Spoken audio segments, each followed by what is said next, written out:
Yeah, sorry, we were talking about the Man United's managerial situation. What do you make of it, Ches? Because I know in the group chat, you and Don are always sort of taking a dig at me and KJ because we're excited about Ineos coming in. Or what do you make of what they're doing so far?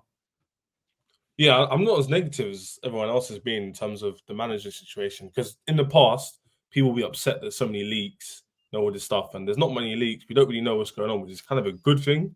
But at the same time, it's going to give Man United fans a lot of stress. And for me, I'm going to assume they're just waiting to sack him for whatever reason, maybe the financial situation, maybe wait till July. But you can't really do that because the transfer window opens next week. You've got the Euros starting this week. You should ideally have a manager in now.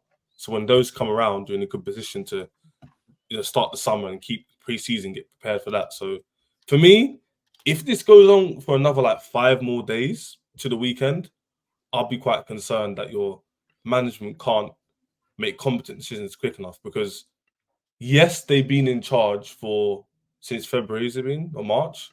But at the end of the day, they kind of do know what they're going to do. And after the final, people said they left it for a bit because of the celebrations or whatever, which I disagreed with. But now it's been, 2 weeks? Still no decision. So I'm not going to say Ineos are crap. They don't know what they're doing. They're lost.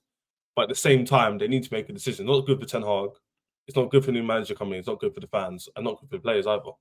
People like Elise potentially coming in the club. So for me, this week is the week you need to sort it out. And if you don't, then it's not looking good at all. I think it's not going to start off on a good foot. I'm not going to crush it on your club and say it's finished and all this crap. I don't believe in that. But I think it's more of a case of it needs to be sorted out quickly because managers are important. I think United should keep Ten Hag, and it's not even like banter how keep him in. But at the end of the day, with the current manager climate and who's available, you have a guy who's won 2 trophies in 2 years. You know what I mean? Then you have the likes of Arteta, who's won nothing in a couple of years, and everyone loves him and thinks he's the dog's bollocks. Yes, they finished 8th, but he's won 2 trophies. He has United winning things, and that's the currency of success. You know what I mean? Maybe a year out of Europe or, in a lesser competition would be good for United. Let them build a way up there. I think keep him. With who's out there, I think keep him. I don't think you be careful what you wish for with wanting them out straight away because you're going to have to start a new project, a new process, the same old shit again. You've had so many rebuilds. You don't believe what you're saying, bro. I swear to God, no. You know what? For a long time, I was like, Ten Hag is washed. But at the end of the day, he's won 2 trophies in 2 years. Why would you get rid of him? I've heard Paddy talk way too many times on the top 6. He doesn't believe what he's just saying right now. Bro. I swear on my life, I do. Okay. You said about Arteta though. One thing I want to say because you did at my manager, so I have to say, Arteta showed progression every season, and that's why us fans or a lot of Arsenal fans are behind him. Now, yes, they won the FA Cup this season. I thought they played really good in the final. I do think that there was a City were a bit end of season vibe sort of thing going on as well. But he regressed this season. The way they were playing.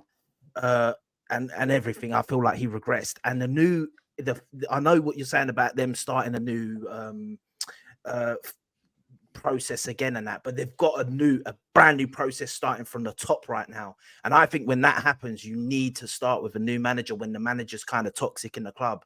By toxic, I mean maybe not, but by the fans. They're not with him. The fans ain't behind him. Next season, the second the results start going bad, you're going to hear so many fans, Ten Hag out, Ten Hag out. So although I do get what you mean by be careful what you wish for, and the next manager might not be as good, I think it needs to be done. I agree with you in a sense. In an ideal world, if you get the right man, yeah, okay, fair enough. But De Zerbi is the one being shouted at now. De Zerbi, had Brighton playing good for a period, but ultimately was building on Graham Potter's success. I think there's no guarantee De Zerbi comes in and magically starts doing things with United. He's only won. The only thing he's ever won in his career is the Ukrainian Premier League on a cup, maybe. So I don't know.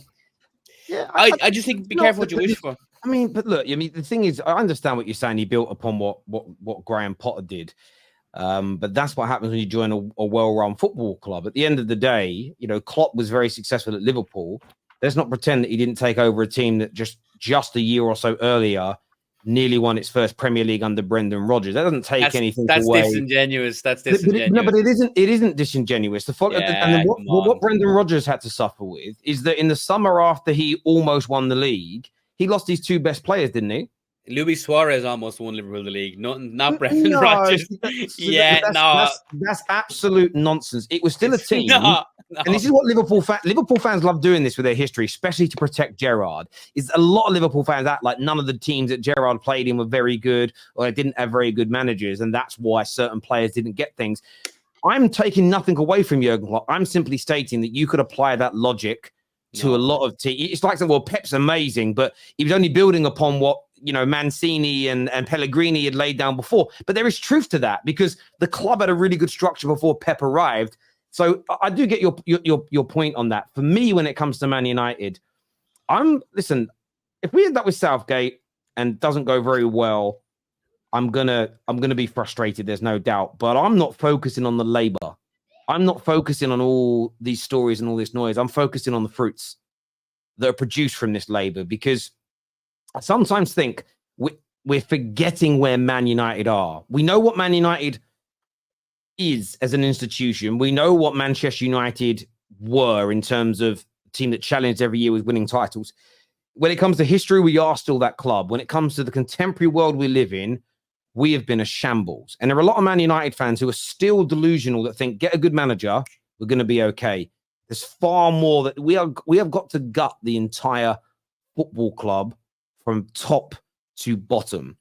And in that process, we want to play a particular way, and we need a certain manager that's willing to go through the pain that's going to come still. I think there's a lot of Man United fans that don't understand that we may have to take a step back or two to move forward. That isn't because it's just normal for any walk of life, in any type of organization, sports team, school, a college, a workplace, a family. Sometimes you've got to go backwards before you can move forward, especially when you're picking up a club that has been toxic, broken, and mismanaged for the better part of a decade and had financial issues for basically 20 years. This idea that we're just going to come in, get a top manager, sign 4 or 5 top players, and it's all going to be okay. I just find that train of thought delusional. Man United fans have got to strap themselves in because it may not look great straight away. The idea that, and Ineos have alluded to this in their conversations, Man United fans need to be patient. This is going to take a while for us to get back to where we want to be. There is no quick fix here. This isn't a team 18 months ago that nearly won the Premier League, and you're now just bringing in a better manager to take you back to those levels and higher. You're talking about a broken, crumbling, physically and metaphorically, institution. Man United fans have got to be prepared for that. And that doesn't mean I'm 100% supporting the appointment of Gareth Southgate, but I'm going to assess what Ineos have done in 2 years, 5 years, 7, 8 years time, and then look back. Doesn't mean I won't criticize things I'm not happy with. Doesn't mean you can't complain, but I think we need to not show our asses and have to sit back and actually look at the situation that we are in. There's so many Man United fans out there that honestly, I think live on cloud cuckoo land that don't believe we're in the mess that we're in. But they're the same people that 4 managers, 5 managers ran in, all said, sack LVG, bring me Jose, this squad wins. Sack LVG, sack Jose. Look at all he's done in a few weeks. Told you the squad was brilliant. We'll win the league next year. Get rid of Ollie. This squad is good enough to win the league now. You've all seen it on social for a decade. And these are the same fans now saying, why are we not hurrying up and getting a manager? Why aren't we ready to go? The fact we're behaving differently to how we've done in the last decade should make Man United fans smile. If it doesn't, it means you lack the comprehension of the problem. It really means you lack the comprehension of the problem. And it isn't, Ten Hag isn't the problem. Rashford isn't the problem. Pogba wasn't the problem. Jose wasn't the problem. Anyone who believed in these things is just fundamentally wrong. And it's why they can't understand what's going on right now. And the club is doing it. The one thing we haven't done, and I hope Staffy agrees with me on this as a United fan, the lack of due diligence at our club in the last decade has been criminal. So the fact that we're sitting down and we're talking to different managers, and a lot of them, by the way, are offering themselves to us. The media aren't telling you that, but it's the truth. Their agents are saying, my guy wants to come and do an interview with you. It's not really what we're looking for. Please let him share his ideas. In doing that, you learn and you understand more about the industry, and it's important to have that. How do I know this? Because the banking industry works that way. The insurance industry I worked in works that way. The industry I'm in now, when you're talking to companies and partners and whatever else it may be, it works in that way. I've sometimes spoke to brands I've got no interest in working with because they don't really fit what we do, but I want to listen to what they're saying and what they're doing, about the kind of content they're making. Could that make me make my content better? Whatever. It's the way the world works. And the only people that don't get it, young people, I understand, because they haven't lived yet. They haven't had a life yet. They haven't had a real job yet. They're not going to get it. But it annoys me the way the media are twisting this into chaos when, in my opinion, it's the complete opposite of chaos. It's control. And that, for me, is why it fills me with confidence that we will make the right decision, medium to long term. That everyone is thinking about this in the short term and what the first game of the season is going to look like. Drop that. Forget about it. This is a genuine rebuild, not Liverpool's fake rebuild of slot coming in. They should be challenging next year. This is a genuine rebuild. That's crazy. No, you're not in a rebuild, bruv. You guys have just got... You're a title challenging team with a new manager picked, by the way, by the guy you just praised, Edwards. You're not in no rebuild. Transition, maybe. Rebuild? My ass. No, but we should never, last summer, we should never, that was the rebuild. We rebuilt our entire midfield, by the way. We had no business being challenged for a title, We were ahead of the schedule to be challenging, and ultimately we ended with a trophy, unlike Arsenal. But listen, what you're saying, Terry, I hear what you're saying, but Ten Hag might not be the guy, but is the other guys mentioned better than him? Like, if you sacked Ten Hag and brought in Southgate, that would be laughable. A man who has failed year on year with England, he's like, the squad like the England have should be winning. So if you give him the tools for an even better squad, or you'd want him to challenge. Just like Southgate would be an embarrassing decision. But why do you always only talk about Southgate? If they don't think Tuchel's good enough, I highly doubt that they think Southgate is good enough. Well, that's what I mean. But who is going to be good enough? That's better than Ten Hag. So why can't you talk about it being a scenario where De Zerbi takes over? I think De Zerbi is a dangerous position because, as I said, he's only won in Ukraine. He failed with Brighton last year largely. Couldn't deal with the Europe demands.